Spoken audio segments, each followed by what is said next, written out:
Hello students, ಇದು workshop calculation and science ವಿಷಯದ first year ತರಬೇತಿದಾರರಿಗೆ ಮಟೀರಿಯಲ್ ಸೈನ್ಸ್ ಯೂನಿಟಿನ lesson number 3 ferrous metal iron. Material science ಯೂನಿಟಿನ lesson number 2 properties of metals. ಈ ಯೂನಿಟ್ನಲ್ಲಿ ನಾವು ಮೆಟಲ್ಗಳ ಫಿಸಿಕಲ್ ಪ್ರಾಪರ್ಟೀಸ್ ಮತ್ತು ಮೆಕ್ಯಾನಿಕಲ್ ಪ್ರಾಪರ್ಟೀಸ್ಗಳನ್ನು ತಿಳಿದುಕೊಂಡಿದ್ದೇವೆ. Physical properties of metals are colour, weight, structure, conductivity, magnetic property and fusibility. Mechanical properties are ductility, malleability, hardness, brittleness, toughness, tenacity and elasticity. Lesson number 2 properties of metals. ಇದಕ್ಕೆ ಸಂಬಂಧಪಟ್ಟ ಅಸೈನ್ಮೆಂಟನ್ನು ಎಲ್ಲರೂ complete ಮಾಡಿದ್ದೀರಾ ಅಂದ್ಕೊಂಡು, lesson number 3 ferrous ಮೆಟಲ್ಸ್ನಲ್ಲಿ iron ಇದನ್ನು start ಮಾಡಬೇಕು. Iron is a ferrous metal. It is most commonly used metal. Iron is the cheapest metal. Of all the metal processed today, 90% is iron. ಅಂದರೆ ಕಬ್ಬಿಣ ಇದು ಸಾಮಾನ್ಯವಾಗಿ ಎಲ್ಲ ಕಡೆ ಉಪಯೋಗಿಸುವ ಲೋಹವಾಗಿದೆ ಮತ್ತು ಎಲ್ಲ ಲೋಹಗಳಿಗಿಂತ ಅಗ್ಗವಾಗಿದೆ. ಕಬ್ಬಿಣವು ಲೋಹಗಳ ಉತ್ಪಾದನಾ ಪ್ರಕ್ರಿಯೆಯ 90% ಪಾಲನ್ನು ಹೊಂದಿದೆ. ಹಾಗಾದರೆ ಇಷ್ಟು ಹೇರಳವಾಗಿ ಸಿಗುವ ಮತ್ತು ಉತ್ಪಾದನೆಯಾಗುವ ಕಬ್ಬಿಣವನ್ನು ಹೇಗೆ ಪಡೆಯಲು ಸಾಧ್ಯ ನೋಡೋಣ. ಈ ಡಯಾಗ್ರಾಮ್ ಅಥವಾ ಫ್ಲೋಚಾರ್ಟ್ನಲ್ಲಿ ತೋರಿಸಿದಂತೆ ಕಬ್ಬಿಣವು ಐರನ್ ಓರ್ ಅಂದರೆ ಕಬ್ಬಿಣದ ಅದಿರಿನಲ್ಲಿ ಸಿಗುತ್ತದೆ. ಇದನ್ನು ಮೈನ್ಸ್ ಅಂದರೆ ಗಣಿಯಿಂದ ಅಗೆದು ತೆಗೆಯಲಾಗ್ತದೆ. ನಂತರ ಅದನ್ನು ಫರ್ನೇಸ್ ಅಂದರೆ ಕುಲುಮೆಯಲ್ಲಿ ಕರಗಿಸಿ ಅದಿರಿನಲ್ಲಿರುವ ಕಬ್ಬಿಣವನ್ನು ಬೇರ್ಪಡಿಸಲಾಗುತ್ತದೆ. ಕಬ್ಬಿಣದ ಅದಿರು ನಿಸರ್ಗದಲ್ಲಿ ಹೇರಳವಾಗಿ ದೊರೆಯುತ್ತದೆ. ಅವುಗಳ ಬಗ್ಗೆ ತಿಳಿದುಕೊಳ್ಳೋಣ. Iron ores available in nature. First one magnetite 74% iron, hematite 70% iron, limonite 59.5% iron, siderite 43.5% iron. ಕಬ್ಬಿಣದ ಅದಿರುಗಳನ್ನು ಅವುಗಳಲ್ಲಿ ಇರುವ ಕಬ್ಬಿಣಾಂಶದ ಆಧಾರದ ಮೇಲೆ ವಿಂಗಡಿಸಲಾಗಿದೆ. ಉದಾಹರಣೆಗೆ 100 kg ಮ್ಯಾಗ್ನೆಟೈಟ್ನಲ್ಲಿ 74 kg ಕಬ್ಬಿಣ ಇರುತ್ತದೆ. ಅದೇ ರೀತಿ ಹೆಮಾಟೈಟ್ನಲ್ಲಿ 70% ಕಬ್ಬಿಣ ಇರ್ತದೆ. ಲಿಮೋನೈಟ್ನಲ್ಲಿ 59.5% ಕಬ್ಬಿಣ ಇರ್ತದೆ. ಸೈಡ್ರೈಟ್ನಲ್ಲಿ 43.5% ಕಬ್ಬಿಣ ಇರ್ತದೆ. ನೀವು ಇಲ್ಲಿ ಕಬ್ಬಿಣದ ಅದಿರಿನ ಚಿತ್ರವನ್ನು ನೋಡಬಹುದು. ಕಬ್ಬಿಣದ ಅದಿರಿನಲ್ಲಿ ಕಬ್ಬಿಣಾಂಶವಷ್ಟೇ ಅಲ್ಲದೆ ಬೇರೆ ಬೇರೆ ಖನಿಜಗಳು ಕೂಡ ಮಿಶ್ರಿತವಾಗಿರುತ್ತವೆ. ಉದಾಹರಣೆಗೆ carbon, sulphur, phosphor, silicon, magnesium ಮುಂತಾದವುಗಳು. ಇಲ್ಲಿಯವರೆಗೆ ನಾವು ಕಬ್ಬಿಣದ ತಯಾರಿಕೆ ಮತ್ತು ಕಬ್ಬಿಣದ ಅದಿರುಗಳ ಬಗ್ಗೆ ತಿಳಿದುಕೊಂಡಿದ್ದೇವೆ. ಈಗ ಬೇರೆ ಬೇರೆ ರೀತಿಯ ಕಬ್ಬಿಣಗಳ ಬಗ್ಗೆ ತಿಳಿದುಕೊಳ್ಳೋಣ. Types of iron. First one pig iron, second one caste iron, third one wrote iron, fourth one steel. ಮುಂದುವರಿದು ಈ ವಿಡಿಯೋ ಕ್ಲಾಸ್ನಲ್ಲಿ ನಾವು pig iron, caste iron, wrought iron ಇವುಗಳನ್ನು ತಯಾರಿಸುವ ಬಗೆ, ಸಂಯೋಜನೆ, ಗುಣಧರ್ಮಗಳು ಮತ್ತು ಅವುಗಳ ಉಪಯುಕ್ತತೆಯ ಬಗ್ಗೆ ತಿಳಿದುಕೊಳ್ಳೋಣ. ಮೊದಲನೇದಾಗಿ pig iron. It is obtained by a chemical process called smelting of iron ore in blast furnace. Pig iron is also called as crude iron because it is refined and remelted to produce other varieties of iron and steel. Pig ಐರನ್ನನ್ನು blast furnace ಎಂದು ಕರೆಯುವ ಕುಲುಮೆಯಲ್ಲಿ ರಾಸಾಯನಿಕ ಪದ್ಧತಿಯಿಂದ ಕಬ್ಬಿಣದ ಅದಿರನ್ನು ಕರಗಿಸಿ ತಯಾರಿಸಲಾಗುವುದು. Pig ಐರನ್ನನ್ನು ನಾವು crude iron ಅಂದರೆ ಕಚ್ಚಾ ವಸ್ತುವಿನ ರೂಪದಲ್ಲಿ ಇರುವ ಕಬ್ಬಿಣವೆಂದು ಕರೆಯುತ್ತೇವೆ. ಹೀಗೆ ಕರೆಯಲು ಕಾರಣವೇನೆಂದರೆ ಈ ರೀತಿಯಾಗಿ ಬ್ಲಾಸ್ಟ್ ಫರ್ನೇಸ್ನಲ್ಲಿ ತಯಾರಾದ ಪಿಗ್ ಐರನ್ನನ್ನು ಮತ್ತೊಮ್ಮೆ ಕರಗಿಸಿ ಶುದ್ಧೀಕರಿಸಿ ನಮ್ಮ ಅವಶ್ಯಕತೆಗೆ ತಕ್ಕಂತೆ ಬೇರೆ ರೀತಿಯ ಕಬ್ಬಿಣಗಳಾದ ಕಾಸ್ಟ್ ಐರನ್, ರೋಟ್ ಐರನ್ ಮತ್ತು ಸ್ಟೀಲ್ಗಳನ್ನು ತಯಾರಿಸಲಾಗುವುದು. Images of pig iron. Blast ಫರ್ನೇಸ್ನಲ್ಲಿ ತಯಾರಾದ ಕಚ್ಚಾ ವಸ್ತುವಿನ ರೂಪದಲ್ಲಿ ಇರುವ ಪಿಗ್ ಐರನ್ನು ಈ ರೀತಿ ಇರ್ತದೆ. ಬ್ಲಾಸ್ಟ್ ಫರ್ನೇಸ್ನಲ್ಲಿ ಕಬ್ಬಿಣದ ಅದಿರಿನಿಂದ ಕಬ್ಬಿಣವನ್ನು ತಯಾರಿಸಲು ಬೇಕಾಗುವ ವಸ್ತುಗಳು ಈ ಕೆಳಗಿನಂತಿವೆ. Raw materials used in blast furnace: iron ore as a raw material, fuel, coke is used as a fuel to produce heat for chemical reduction, flux, limestone, it is used to reduce the melting point of ore and also collects the impurities to form a molten slag.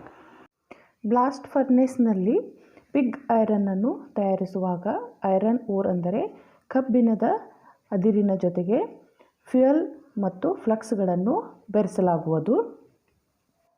ಈ ಇಮೇಜ್ನಲ್ಲಿ ನೀವು blast ಫರ್ನೇಸ್ನ ಒಂದು model diagram ಅಥವಾ schematic ಡಯಾಗ್ರಾಮನ್ನು ನೋಡಬಹುದು. ಈ ಇಮೇಜ್ನ ಮುಖಾಂತರ ನಾನು ನಿಮಗೆ pig ಐರನ್ನನ್ನು ತಯಾರಿಸುವ ರೀತಿಯನ್ನು ಬ್ರೀಫಾಗಿ ಎಕ್ಸ್ಪ್ಲೇನ್ ಮಾಡ್ತೇನೆ. ಈ ಫರ್ನೇಸ್ ಅಥವಾ ಕುಲುಮೆಯಲ್ಲಿ ಐರನ್ ಓರ್ ಇದರೊಂದಿಗೆ ಫ್ಯೂಯಲ್ ಮತ್ತು ಫ್ಲಕ್ಸನ್ನು ಮೇಲಿನಿಂದ ಹಾಕಲಾಗುವುದು. ಫ್ಯೂಯಲ್ ಅಂದರೆ ಇಂಧನ. ಇದು ಕಬ್ಬಿಣದ ಅದಿರನ್ನು ರಾಸಾಯನಿಕ ರೀತಿಯಲ್ಲಿ ಕರಗಿಸಲು ಬೇಕಾಗುವ ಹೆಚ್ಚಿನ ಶಾಖವನ್ನು ಒದಗಿಸುತ್ತದೆ. ಕೋಕ್ ಇದು ಒಂದು ರೀತಿಯ ಫ್ಯೂಯಲ್ ಆಗಿರುತ್ತದೆ. ಇದನ್ನೇ ಈ ಬ್ಲಾಸ್ಟ್ ಫರ್ನೇಸಿನಲ್ಲಿ ಬಳಸಲಾಗಿದೆ. ಲೈಮ್ ಸ್ಟೋನ್ ಫ್ಲಕ್ಸ್ ಇದು ಕೂಡ ಒಂದು ರಸಾಯನ. ಇದು ಅದಿರಿನ ಮೆಲ್ಟಿಂಗ್ ಪಾಯಿಂಟನ್ನು ಕಡಿಮೆ ಮಾಡಿ ಬೇಗನೆ ಕರಗಲು ಸಹಾಯವಾಗುತ್ತದೆ ಮತ್ತು ಅದಿರು ಕರಗಿದ ನಂತರ ಅದರಲ್ಲಿ ಇರುವ ಇಂಪ್ಯೂರಿಟೀಸ್ ಅಂದರೆ ಅಶುದ್ಧ ವಸ್ತುಗಳನ್ನು ಬೇರ್ಪಡಿಸುತ್ತದೆ.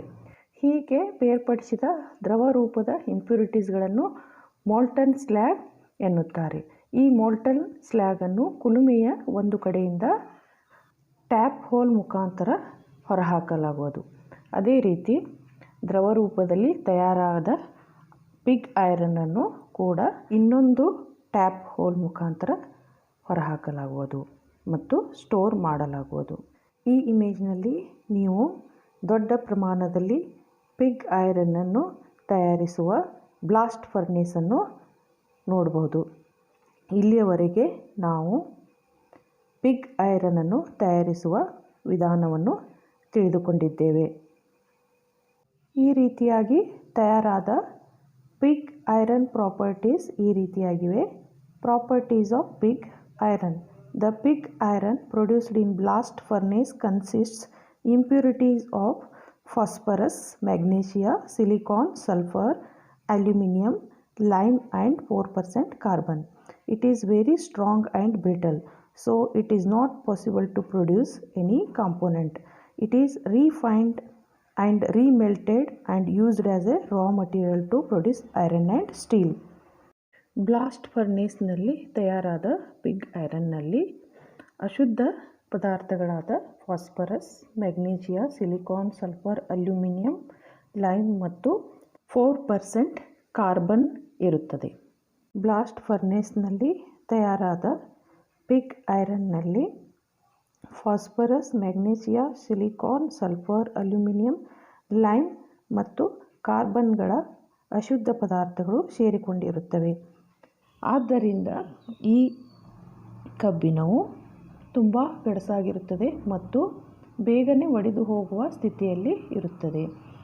ಈ ಕಾರಣಕ್ಕಾಗಿ ಈ ಕಬ್ಬಿಣದಿಂದ ಯಾವುದೇ ಲೋಹದ ಘಟಕಗಳನ್ನು ತಯಾರಿಸಲು ಸಾಧ್ಯವಾಗುವುದಿಲ್ಲ. ಇದನ್ನು ಮತ್ತೊಮ್ಮೆ ಕರಗಿಸಿ ಶುದ್ಧೀಕರಿಸಿ ಬೇರೆ ರೀತಿಯ ಕಬ್ಬಿಣಗಳಾದ ಕಾಸ್ಟ್ ಐರನ್ ಮತ್ತು ರೋಟ್ ಐರನ್ಗಳನ್ನು ತಯಾರಿಸುವ ಕಚ್ಚಾ ವಸ್ತುವನ್ನಾಗಿ ಉಪಯೋಗಿಸಲಾಗುವುದು. ಇಲ್ಲಿಯವರೆಗೆ ನಾವು ಕಬ್ಬಿಣದ 4 ವಿಧಗಳಲ್ಲಿ ಒಂದಾದ ಪಿಗ್ ಐರನ್ ಇದರ ಬಗ್ಗೆ ತಿಳಿದುಕೊಂಡಿದ್ದೇವೆ. ಈಗ ಎರಡನೇದು caste iron. Caste iron is made from pig iron which is product of melting iron ore in a blast furnace. Cast iron is obtained by purifying pig iron by melting it in cupola furnace. It contains more than 2% carbon and other metals like graphite, silicon, manganese, phosphorus, sulfur, etc. Caste iron ಇದನ್ನು pig ಐರನ್ನಿಂದ ತಯಾರಿಸಲಾಗುತ್ತದೆ. Pig ಐರನ್ನನ್ನು blast ಫರ್ನೇಸ್ನಲ್ಲಿ ತಯಾರಿಸಿದ ಹಾಗೆ caste ಐರನ್ನನ್ನು ಕುಪೋಲಾ ಫರ್ನೇಸ್ನಲ್ಲಿ ತಯಾರಿಸಲಾಗುವುದು. ಕುಪೋಲಾ ಫರ್ನೇಸ್ನಲ್ಲಿ pig ಐರನ್ನನ್ನು ಶುದ್ಧೀಕರಿಸಿ ಅದರಲ್ಲಿ graphite, silicon, manganese, phosphorus ಮತ್ತು ಸಲ್ಫರ್ಗಳನ್ನು ಬೆರೆಸಲಾಗುವುದು. ಈ ಇಮೇಜ್ನಲ್ಲಿ ನೀವು ಕುಪೋಲಾ ಫರ್ನೇಸ್ ಸ್ಕಿಮ್ಯಾಟಿಕ್ ಡಯಾಗ್ರಾಮನ್ನು ನೋಡ್ತಾ ಇದ್ದೀರಿ ಮತ್ತು ಈ ಇಮೇಜ್ನಲ್ಲಿ ಆ್ಯಕ್ಚುಯಲ್ ಕುಪೋಲಾ ಫರ್ನೇಸನ್ನು ನೋಡ್ಬೋದು ಮತ್ತು ಈ ಚಿತ್ರದಲ್ಲಿ ಕಾಸ್ಟ್ ಐರನ್ನಿಂದ ತಯಾರಾದ ವಸ್ತುಗಳನ್ನು ನೋಡ್ತಾ ಇದ್ದೀರಿ. ಈಗ ಬೇರೆ ಬೇರೆ ರೀತಿಯ ಕ್ಯಾಸ್ಟ್ ಐರನ್ ಬಗ್ಗೆ ತಿಳಿದುಕೊಳ್ಳೋಣ. Types of cast iron. First one grey cast iron, second one white cast iron, third one malleable cast iron, fourth one nodular or ductile cast iron. ಈ 4 ರೀತಿಯ ಕ್ಯಾಸ್ಟ್ ಐರನ್ಗಳ ಕಾಂಪೋಸಿಷನ್ ಅಂದರೆ contents of a cast iron, properties, ಯೂಸಸ್ಗಳನ್ನು ಒಂದೊಂದಾಗಿ ತಿಳಿದುಕೊಳ್ಳೋಣ ಮತ್ತು ಅವುಗಳ ಇಮೇಜ್ಗಳನ್ನು ಕೂಡ ನೋಡೋಣ. ಮೊದಲನೆಯದಾಗಿ ಗ್ರೇ ಕ್ಯಾಸ್ಟ್ ಐರನ್. ಈ ಇಮೇಜ್ನಲ್ಲಿ ನೀವು ಗ್ರೇ ಕ್ಯಾಸ್ಟ್ ಐರನ್ನಿಂದ ತಯಾರಾದ ಲೋಹದ ಘಟಕಗಳನ್ನು ನೋಡಬಹುದು. Composition of grey cast iron. Iron 92 to 93%, graphite 3.5%, carbon 0.5% and others. ಅಂದರೆ ಗ್ರೇ ಕ್ಯಾಸ್ಟ್ ಐರನ್ನಲ್ಲಿ 92ರಿಂದ 93% ಐರನ್ ಇರುತ್ತದೆ. ಗ್ರಾಫೈಟ್ ಇದು 3.5% ಇರುತ್ತದೆ ಮತ್ತು 0.5% ಕಾರ್ಬನ್ ಇರುತ್ತದೆ. ಅಲ್ಲದೆ ಸ್ವಲ್ಪ ಪ್ರಮಾಣದಲ್ಲಿ ಬೇರೆ ಖನಿಜಗಳು ಕೂಡ ಇರುತ್ತವೆ. Properties of grey cast iron. First one metal is soft, second one easy to cast, third one high vibration damping, fourth one high thermal conductivity, fifth one it is weldable. Grey cast iron ಪ್ರಾಪರ್ಟೀಸ್ಗಳು. ಈ ಲೋಹವು ಮೆದುವಾಗಿರುತ್ತದೆ ಮತ್ತು ಸುಲಭವಾಗಿ ಇದನ್ನು ಕರಗಿಸಬಹುದು. ಕಂಪನವನ್ನು ಹೀರಿಕೊಳ್ಳುತ್ತದೆ ಮತ್ತು ಹೆಚ್ಚಿನ ಶಾಖವನ್ನು ತಡೆದುಕೊಳ್ಳುತ್ತದೆ ಮತ್ತು ಇದನ್ನು ನಾವು ವೆಲ್ಡಿಂಗ್ ಮಾಡಬಹುದು. Uses of grey cast iron. It is used in making of machine parts, machine base, machine frames, tables, sliding ways, dies, molds and pipes, intricate casting and machining. Grey cast iron ಇದನ್ನು machine parts, machine base, machine frames, tables, sliding ways, dies, molds ಮತ್ತು ಪೈಪ್ಗಳನ್ನು ತಯಾರಿಸಲು ಬಳಸಲಾಗುತ್ತದೆ ಮತ್ತು intricate ಕ್ಯಾಸ್ಟಿಂಗನ್ನು ಮಾಡಲು ಉಪಯೋಗಿಸಲಾಗ್ತದೆ. ಇದು soft ಆಗಿರುವುದರಿಂದ machining ಮಾಡಲು ಕೂಡ ಬಹಳ ಉಪಯುಕ್ತವಾಗಿದೆ. ಈಗ ಟೈಪ್ಸ್ ಆಫ್ ಕ್ಯಾಸ್ಟ್ ಐರನ್ನಲ್ಲಿ ಎರಡನೆಯದು white cast iron. White cast iron ಇದರ ಇಮೇಜ್ಗಳನ್ನು ನೀವು ಇಲ್ಲಿ ನೋಡಬಹುದು. Composition of white cast iron. Iron 94%, graphite 0.5%, carbon 3% and others. White cast iron ಇದರಲ್ಲಿ ಐರನ್ ಇದು 94% ಇದೆ, ಗ್ರಾಫೈಟ್ 0.5% ಇದೆ ಮತ್ತು ಕಾರ್ಬನ್ ಇದು 3% ಇರುತ್ತದೆ. ಇದಲ್ಲದೆ ಸ್ವಲ್ಪ ಪ್ರಮಾಣದಲ್ಲಿ ಬೇರೆ ಖನಿಜಗಳು ಕೂಡ ಇರುತ್ತವೆ. Properties of white cast iron. First one, hard, brittle and cannot be machined or welded. Highly resistant to wear. Tensile strength is good. White cast iron ಇದು ಹಾರ್ಡ್ ಮತ್ತು ಬ್ರಿಟಲ್ ಆಗಿರುತ್ತದೆ. ಇದನ್ನು ಮಷೀನಿನ ಮೇಲೆ ಉಪಯೋಗಿಸಲು ಆಗುವುದಿಲ್ಲ ಮತ್ತು ವೆಲ್ಡಿಂಗನ್ನು ಕೂಡ ಮಾಡಲು ಆಗುವುದಿಲ್ಲ. ಈ ಲೋಹದ ಎರಡು ಒಳ್ಳೆಯ ಗುಣಧರ್ಮಗಳೆಂದರೆ ಈ ಲೋಹವು ಸವಿಯುವುದಿಲ್ಲ ಮತ್ತು ಒಳ್ಳೆಯ ಟೆನ್ಸೈಲ್ ಸ್ಟ್ರೆಂತನ್ನು ಹೊಂದಿರುತ್ತದೆ. Uses of white cast iron. It is used in making shell liners, slurry pumps, ball mills, lifter bars, extrusion nozzles, cement mixers, pipe fittings, flanges, crushers and pump impellers. White cast iron ಇದನ್ನು ಲೋಹದ ಘಟಕಗಳಾದ shell liners, slurry pumps, ball mills, lifter bars, extrusion nozzles, cement mixers, pipe fittings, flanges, crushers and pump impellers ಇವುಗಳನ್ನು ತಯಾರಿಸಲು ಉಪಯೋಗಿಸಲಾಗುತ್ತದೆ. ಈಗ types of cast ಐರನ್ನಲ್ಲಿ ಮೂರನೆಯದು malleable cast iron. Malleable caste ಐರನ್ನಿಂದ ತಯಾರಾದ ಪೈಪ್ ಜಾಯಿಂಟ್ಸ್ಗಳನ್ನು ನೀವು ಇಲ್ಲಿ ನೋಡಬಹುದು.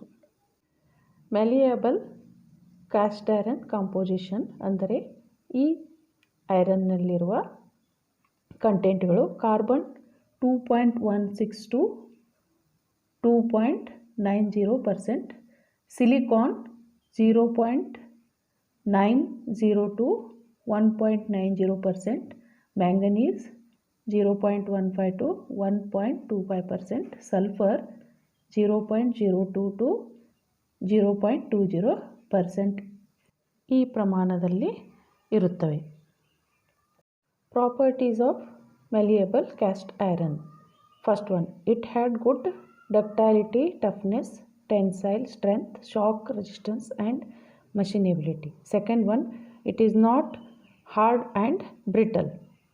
ಮ್ಯಾಲಿಯಬಲ್ ಕ್ಯಾಸ್ಟ್ ಐರನ್ ಇದು ಒಳ್ಳೆಯ ductility, toughness, tensile strength, shock resistance ಮತ್ತು ಮಷಿನೇಬಿಲಿಟಿ ಪ್ರಾಪರ್ಟಿಗಳನ್ನು ಹೊಂದಿರುತ್ತದೆ, ಆದರೆ ಹಾರ್ಡ್ ಮತ್ತು ಬ್ರಿಟಲ್ ಆಗಿರುವುದಿಲ್ಲ.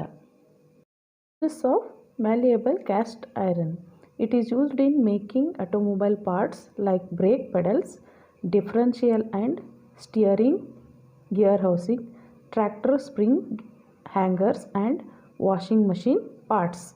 ಮ್ಯಾಲಿಯಬಲ್ ಕ್ಯಾಸ್ಟ್ ಐರನ್ ಇದನ್ನು ಆಟೋಮೊಬೈಲ್ ಪಾರ್ಟ್ಸ್ಗಳಾದ brake pedals, differential and steering gear housing, tractor spring hangers ಇವುಗಳನ್ನು ತಯಾರಿಸಲು ಉಪಯೋಗಿಸಲಾಗುತ್ತದೆ. ಅದು ಅಲ್ಲದೆ ವಾಷಿಂಗ್ ಮಷೀನ್ ಪಾರ್ಟ್ಸ್ಗಳನ್ನು ಕೂಡ ಈ ಮೆಟಲ್ದಿಂದ ತಯಾರಿಸುತ್ತಾರೆ. ಈಗ ಟೈಪ್ಸ್ ಆಫ್ ಕ್ಯಾಸ್ಟ್ ಐರನ್ನಲ್ಲಿ ನಾಲ್ಕನೆಯದು nodular cast iron or ductile cast iron. Ductile cast iron ಇಮೇಜ್ಗಳನ್ನು ಇಲ್ಲಿ ನೀವು ನೋಡಬಹುದು. Composition of nodular cast iron. Nodular cast iron ಇದನ್ನು ನಾವು ಡಕ್ಟೈಲ್ ಕ್ಯಾಸ್ಟ್ ಐರನ್ ಎಂದು ಕೂಡ ಕರೆಯುತ್ತೇವೆ. ಕ್ಯಾಸ್ಟ್ ಐರನ್ನಲ್ಲಿ ಒಳ್ಳೆಯ ಡಕ್ಟೈಲಿಟಿ ಪ್ರಾಪರ್ಟಿಯನ್ನು ತರಲು carbon, silicon, manganese, magnesium, phosphorus, sulphur, copper ಈ ಖನಿಜಗಳನ್ನು ಇಲ್ಲಿ ತೋರಿಸಿದ ಪ್ರಮಾಣದಲ್ಲಿ ಬೆರೆಸಲಾಗುತ್ತದೆ. Properties of nodular cast iron. This has good machinability, castability, resistance to wear, low melting point and hardness.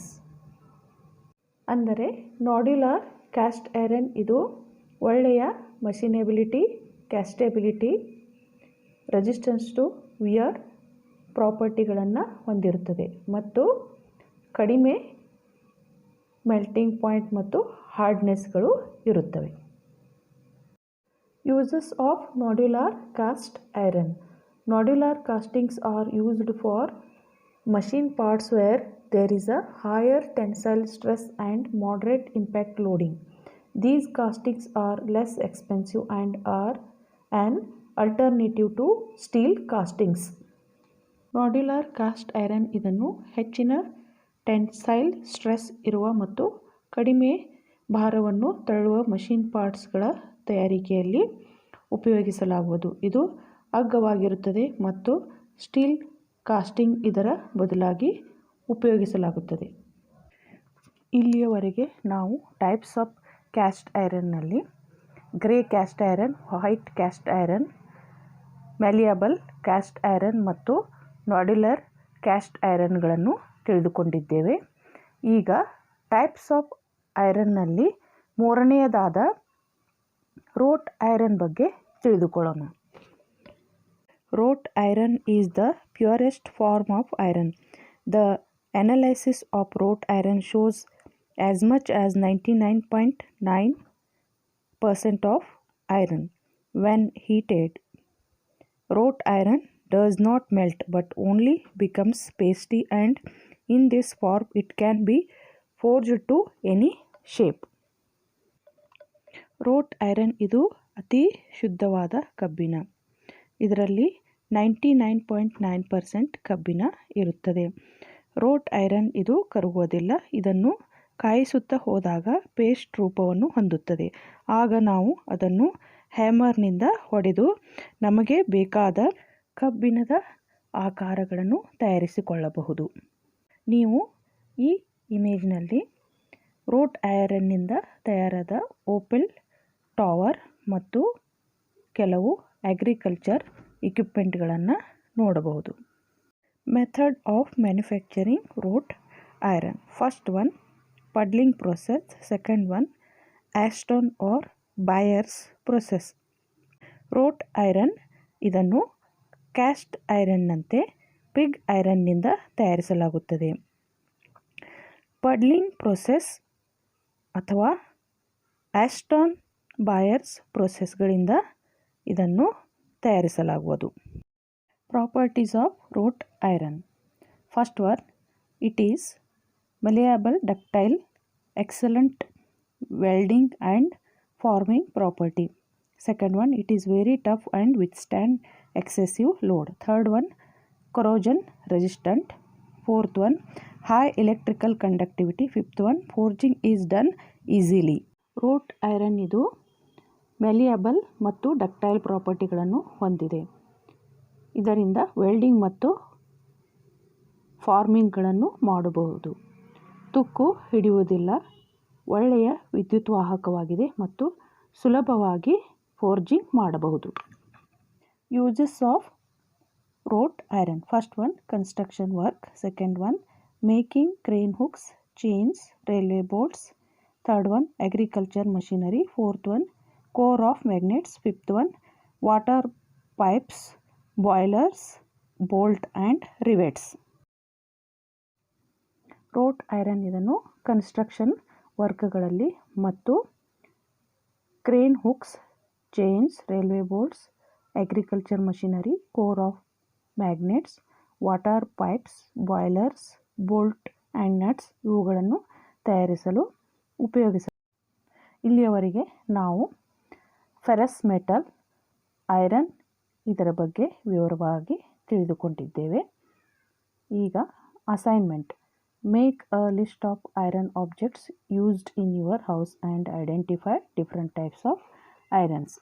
ನಿಮ್ಮ ಮನೆಯಲ್ಲಿ ಕಬ್ಬಿಣದಿಂದ ತಯಾರಾಗಿರುವ ಎಲ್ಲ ವಸ್ತುಗಳ ಪಟ್ಟಿಯನ್ನು ತಯಾರಿಸಬೇಕು ಮತ್ತು ಅದರಲ್ಲಿ ಇರುವ ಬೇರೆ ಬೇರೆ ರೀತಿಯ ಐರನ್ಗಳನ್ನು ಗುರುತಿಸಬೇಕು. Next class ferrous metal, steel. ಮುಂದಿನ ವಿಡಿಯೋ ಕ್ಲಾಸ್ನಲ್ಲಿ ನಾವು ಫೆರಸ್ ಮೆಟಲ್, ಸ್ಟೀಲ್ ಇದರ ಬಗ್ಗೆ ವಿವರವಾಗಿ ತಿಳಿದುಕೊಳ್ಳೋಣ. Thank you.